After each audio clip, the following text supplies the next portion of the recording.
কোন এক শুভাকাঙ্ক্ষী আজকে খুব গুরুত্বপূর্ণ একটা কমেন্টস করছেন। আমার বয়স 21 বছর 2 মাস, অর্থাৎ 21 বছর 2 মাস। আমি কখনো যৌন মিলন করি নাই, কারণ আমার লিঙ্গ অনেকটা ছোট। সেটার জন্যই আমার স্ত্রী আমাকে মিলন করতে দেয় না। এটার কোনো পদ্ধতি আছে কি? যদি থাকে তাহলে অবশ্যই জানাবেন, আমি খুব সমস্যার ভিতরে আছি। আসসালামু আলাইকুম, আমি প্রভাষক ডাক্তার রিক্তা পারভিন, হোমিওপ্যাথি এবং আয়ুর্বেদিক চিকিৎসক।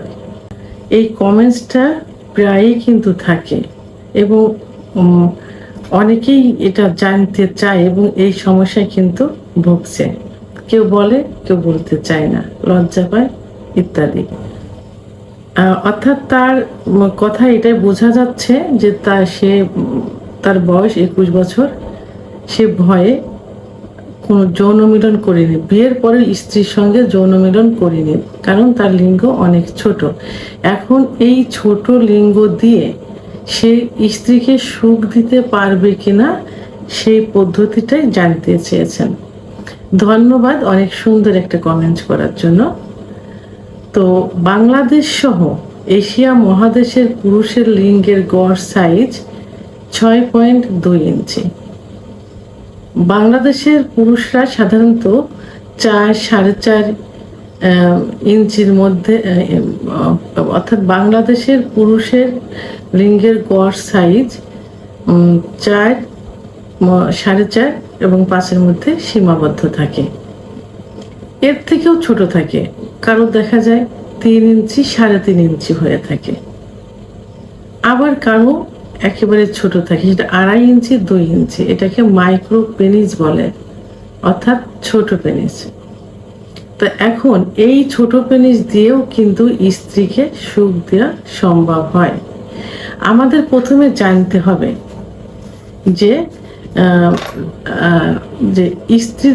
স্ত্রীদের যোনিপথের কোন জায়গা জি স্পট জায়গা থাকে, অর্থাৎ সুখের বিশেষ একটা জায়গা থাকে যেখানে স্পর্শ করলে মেয়েরা খুব দ্রুত সেক্স উত্তেজনায় উত্তেজিত হয় এবং সহজে বীর্যপাত হয়।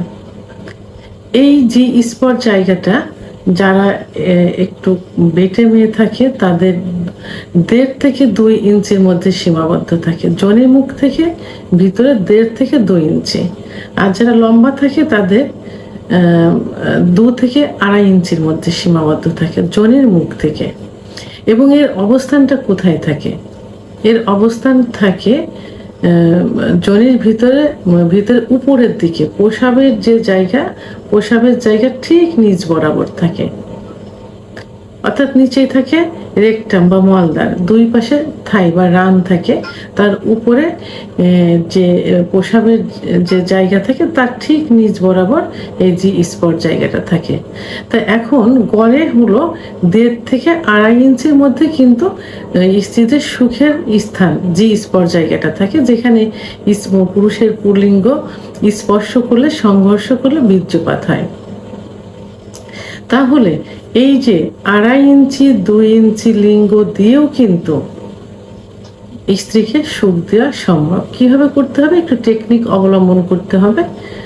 যখন সহবাস করবেন এই মাইক্রোপেনিসের পুরুষ, তখন তার লিঙ্গটা নিচের দিকে ধাবিত না করে, অর্থাৎ রেকটামের দিকে ধাবিত না করে উপরের দিকে, অর্থাৎ প্রসাবের নালীর উপরের দিকে, অর্থাৎ যোনির ভিতরে উপরের দিকে ওয়ালে ধাবিত করতে হবে, অর্থাৎ সেখানে ঘর্ষণ করতে হবে।